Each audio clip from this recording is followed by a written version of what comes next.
Allah yang diberkati Tuhan, bersyukur kepada Allah untuk semua kebaikan, kemurahan dan cintanya. Bersama dengan saya Pendeta Dr. Hanas DTH dalam program Rem Ministry, kita akan merenungkan firman Allah yang sejuk, yang membuat kita semakin bertumbuh, berakar dan berbuah dalam Kristus Yesus Tuhan kita. Haleluya. Natal Yesus Kristus adalah peristiwa yang berorientasi pada berkat. Karena kehadiran Kristus menolak atau menyingkirkan kutuk. Hidup kita di dunia diperhadapkan dengan dua kemungkinan, yakni hidup yang dalam berkat Allah atau hidup dalam kutuk setan. Tentu jika kita memilih, kita akan memilih yang baik. Pilihan kita adalah hidup dalam berkat Tuhan. Di sisi yang lain, ternyata hidup yang diberkati tidak hanya dimaknai sebagai hidup yang menerima berkat Allah, melainkan juga harus menjadi berkat. Di masa pandemik ini, sangat baik kalau kita merenungkan firman Tuhan dengan tema Natal yang diberkati untuk memberkati. Bahasa yang populer adalah B2B, blessed to bless. Mari kita lihat firman Tuhan terdapat di dalam Matius pasal 2 ayat 1 sampai dengan ayat yang ke-11. Firman Tuhan berkata demikian, sesudah Yesus dilahirkan di Bethlehem di tanah Yudea pada zaman Raja Herodes, datanglah orang-orang Majus dari timur ke Yerusalem dan bertanya-tanya, di manakah dia raja orang Yahudi yang baru dilahirkan itu? Kami telah melihat bintangnya di timur dan kami datang untuk menyembah dia. Pada ayat 3 dikatakan, ketika Raja Herodes mendengar hal itu, terkejutlah ia beserta seluruh Yerusalem. Maka dikumpulkannya semua imam, kepala dan ahli Taurat bangsa Yahudi. Lalu dimintanya keterangan dari mereka di mana Mesias akan dilahirkan. Mereka berkata kepadanya, di Bethlehem di tanah Yudea. Karena demikianlah ada tertulis dalam kitab Nabi. Dan engkau, Bethlehem tanah Yehuda, engkau sekali-kali bukanlah yang terkecil di antara mereka yang memerintah Yehuda. Karena daripadamulah akan bangkit seorang pemimpin yang akan menggembalakan umatku Israel. Lalu dengan diam-diam Herodes memanggil orang-orang Majus itu dan dengan teliti bertanya kepada mereka, bila mana bintang itu nampak. Kemudian ia menyuruh mereka ke Bethlehem, katanya, pergi dan selidikilah dengan seksama hal-hal mengenai anak itu, dan segera sesudah kamu menemukan dia, kabarkanlah kepadaku supaya aku pun datang menyembah dia. Setelah mendengar kata-kata raja itu, berangkatlah mereka dan lihatlah, bintang yang mereka lihat di timur itu mendahului mereka hingga tiba dan berhenti di atas tempat di mana anak itu berada. Pada ayat 10 dikatakan sampai dengan ayat 11 demikian. Ketika mereka melihat bintang itu, sangat bersukacitalah mereka. Maka masuklah mereka ke dalam rumah itu dan melihat anak itu bersama Maria ibunya, lalu sujud menyembah dia. Mereka pun membuka tempat harta bendanya dan mempersembahkan persembahan kepadanya, yaitu emas, kemenyan, dan mur. Umat Allah yang diberkati Tuhan, Natal yang diberkati untuk memberkati. Kalau kita memperhatikan teks Matius 2 ayat 1 sampai 11, maka ada beberapa hal yang perlu kita perhatikan. Pertama, Natal ditetapkan Allah agar kehidupan kita diberkati. Jadi kelahiran Yesus Kristus itu memantapkan, menakdirkan kita agar hidup kita diberkati. Matius pasal 2 ayat 1 sampai 2 memperkuat hal tersebut. Sesudah Yesus dilahirkan di Bethlehem di tanah Yudea, pada zaman Raja Herodes, datanglah orang-orang Majus dari timur ke Yerusalem dan bertanya-tanya di manakah dia raja orang Yahudi yang baru dilahirkan itu. Kami telah melihat bintangnya di timur dan kami datang untuk menyembah dia. Istilah Bethlehem di tanah Yudea dalam Matius 2 ayat 1 juga dinamakan Efrata. Bisa dicek dalam Kejadian 35 ayat 16 maupun 19. Raja Herodes yang dikenal sebagai Herodes Agung adalah putra Antipater dari suku Edom dan diangkat menjadi raja oleh Roma pada tahun 43 sebelum Masehi. Orang-orang Majus atau Magoi aslinya merupakan kasta imamat di kalangan orang Persia dan Babilonia. Matius menggunakan istilah orang-orang Majus dalam arti yang lebih baik, yakni untuk mengacu kepada tokoh-tokoh terhormat dari agama Timur. Orang-orang Majus merupakan para cendekiawan. Istilah bintangnya dalam ayat 2 menunjuk pada semua usaha untuk menerangkan bintang timur atau Yesus Kristus. Lebih tepat, bintang ini diartikan sebagai manifestasi khusus yang dipakai Allah baik ketika muncul pertama kali untuk menunjuk kepada kelahiran Kristus dan juga ketika muncul kembali di atas Yerusalem untuk menuntun orang-orang Majus ke tempat Yesus Kristus lahir.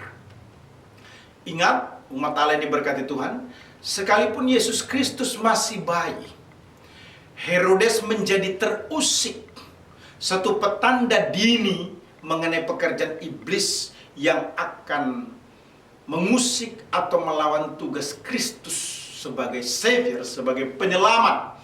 Namun kemenangan Kristus atas iblis pasti terjadi. Kemenangan Kristus atas kuasa-kuasa kegelapan juga pasti terjadi.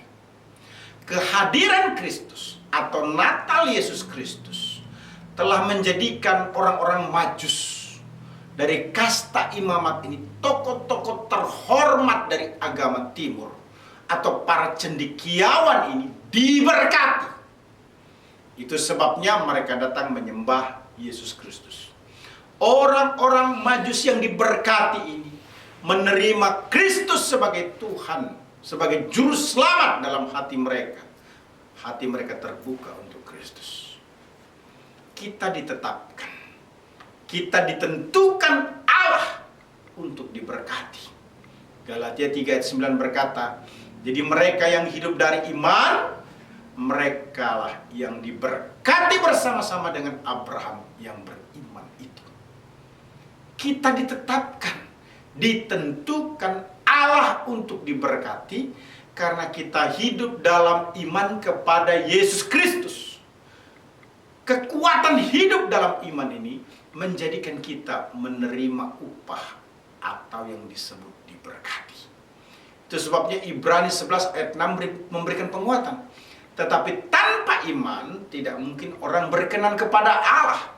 Sebab barang siapa berpaling kepada Allah, ia harus percaya bahwa Allah ada dan bahwa Allah memberi upah kepada orang yang sungguh-sungguh mencari Dia.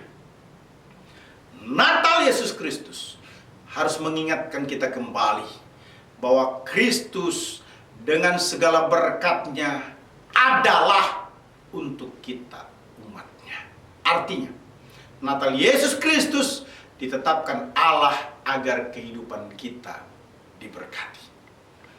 Umat Allah yang diberkati Tuhan, luar biasa. Natal yang memberkati untuk memberkati dimulai dengan Natal ditetapkan Allah agar kehidupan kita diberkati. Selanjutnya, Natal ditetapkan Allah agar kita menjadi agen berkat. Matius 2 ayat 3-9 menyatakan hal tersebut. Saya akan membaca. Ketika Raja Herodes mendengar hal itu, terkejutlah ia beserta seluruh Yerusalem. Maka dikumpulkannya semua imam kepala dan ahli Taurat bangsa Yahudi, lalu dimintainya keterangan dari mereka di mana Mesias akan dilahirkan.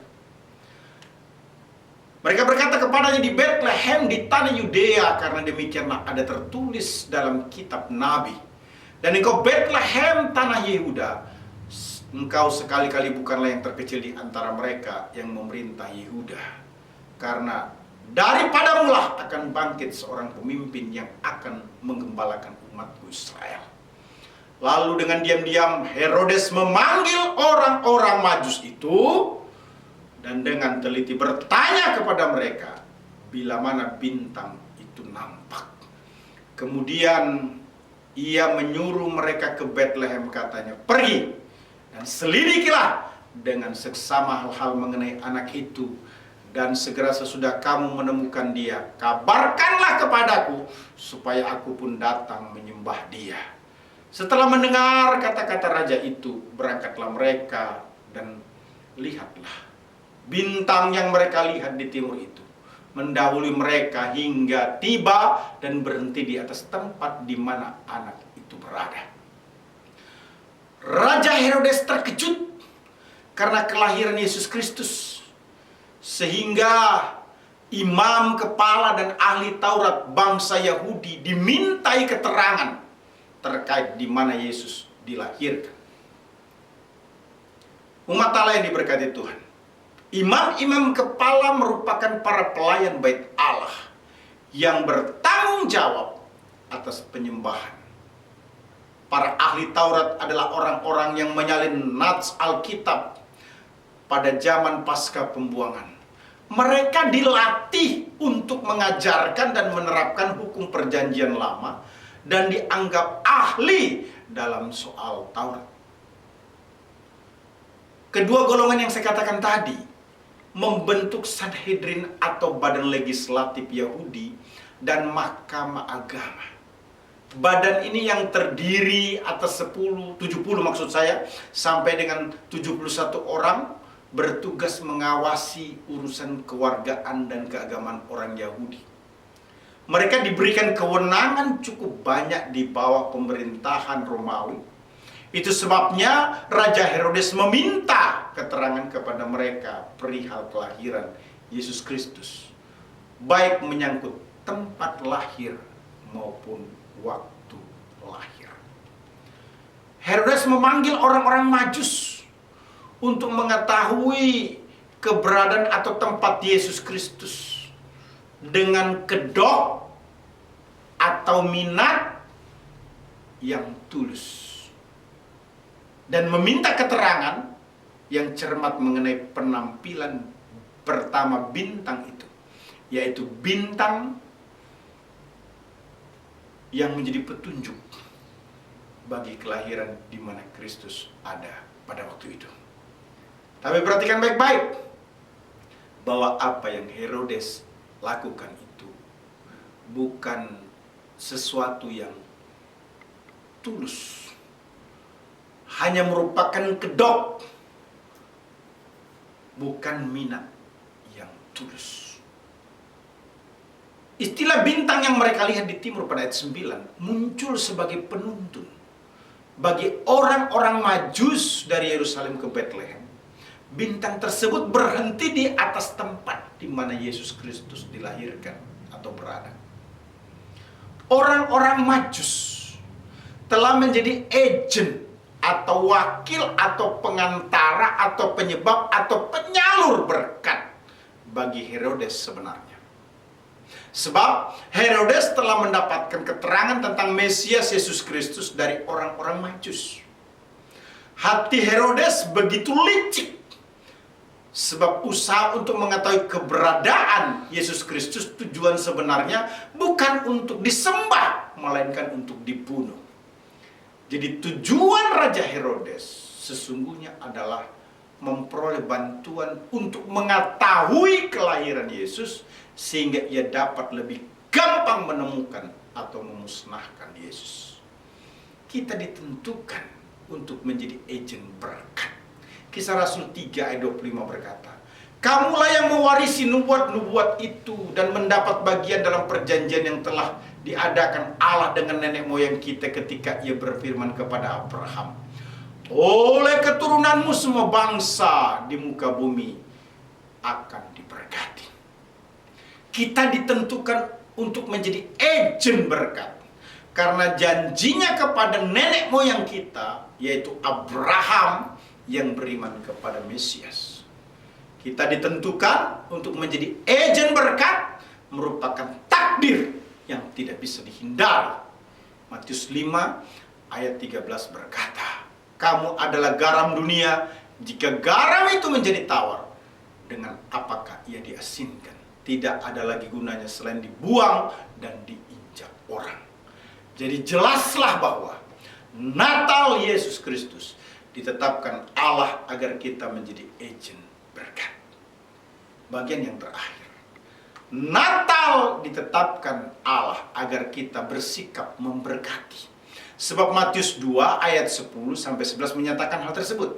Ketika mereka melihat bintang itu, sangat bersukacitalah mereka. Maka masuklah mereka ke dalam rumah itu dan melihat anak itu bersama Maria ibunya, lalu sujud menyembah dia. Mereka pun membuka tempat harta bendanya dan mempersembahkan persembahan kepadanya, yaitu emas, kemenyan, dan mur. Orang-orang Majus yang diberkati dan menjadi agen atau sarana berkat menjadi begitu bersukacita karena dipimpin Allah melalui bintang. Orang-orang Majus tahu bahwa mereka tidak tertipu dan tidak melakukan perjalanan jauh untuk sesuatu yang sia-sia. Orang-orang Majus yakin bahwa Allah menyertai mereka dan tanda-tanda penyertaan serta perkenan Allah telah memenuhi jiwa mereka dengan sukacita yang tidak dapat diungkapkan dengan kata-kata. Saat orang-orang Majus sebaliknya menertawakan orang-orang Yahudi di Yerusalem pada waktu itu. Mengapa? Karena sebelumnya mereka ditertawakan. Dianggap orang-orang Majus ini orang-orang yang dari jauh hanya untuk melakukan hal yang bodoh. Tapi perhatikan, orang-orang Majus begitu bersukacita ketika melihat bintang itu. Matius 2 ayat 11 berkata, rumah itu bukan palungan, tempat orang-orang Majus menemukan bayi Yesus, yang menunjukkan bahwa kunjungan ini terjadi selang beberapa waktu dari kelahiran Yesus, mungkin beberapa bulan sesudahnya. Orang-orang Majus memberikan persembahan emas, kemenyan, dan mur. Oleh para penafsir kuno dianggap sebagai sesuatu yang menunjukkan pengakuan akan Yesus sebagai Raja, Putra Allah, dan Dia yang ditakdirkan akan mati. Orang-orang Majus sujud menyembah Yesus Kristus dan mempersembahkan persembahan kepadanya sebagai tanda penghormatan. Persembahan yang dilakukan oleh orang-orang Majus bukan karena Yesus sangat miskin, melainkan satu tindakan yang tidak pernah terlupakan bagi kita, yakni menjadi berkat atau memberi. Mengapa orang-orang Majus memberi? Karena mereka terlebih dahulu sudah diberkati melalui keyakinan bahwa Mesias telah datang dan menjadi sarana atau agen untuk mewartakan kelahiran Juru Selamat. Kita ditetapkan Allah agar bersikap memberkati. Kisah Rasul 20 ayat 35 berkata, sebab Ia sendiri telah mengatakan, ada lebih berbahagia memberi daripada menerima. Kita ditetapkan Allah agar bersikap memberkati, ditunjukkan dengan memberi kepada Allah yang menjadikan kita semakin diberkati. Amsal 11 ayat 24 berkata, ada yang menyebar harta tetapi bertambah kaya. Ada yang menghemat secara luar biasa namun selalu berkekurangan. Jadi semakin jelas bahwa Natal Yesus Kristus ditetapkan Allah agar kita bersikap memberkati. Mazmur 118 ayat 26 berkata, diberkatilah Dia yang datang dalam nama Tuhan. Kami memberkati kamu dari dalam rumah Tuhan. Natal yang diberkati untuk memberkati. Dengan teks utama dari Matius 2 ayat 1-11 ditunjukkan dengan 3 hal. Pertama, Natal ditetapkan Allah agar kehidupan kita diberkati. Kedua, Natal ditetapkan Allah agar kita menjadi agen berkat. Ketiga, Natal ditetapkan Allah agar kita bersikap memberkati. Haleluya! Haleluya, Immanuel. Amin. Allah sanggup melakukan segala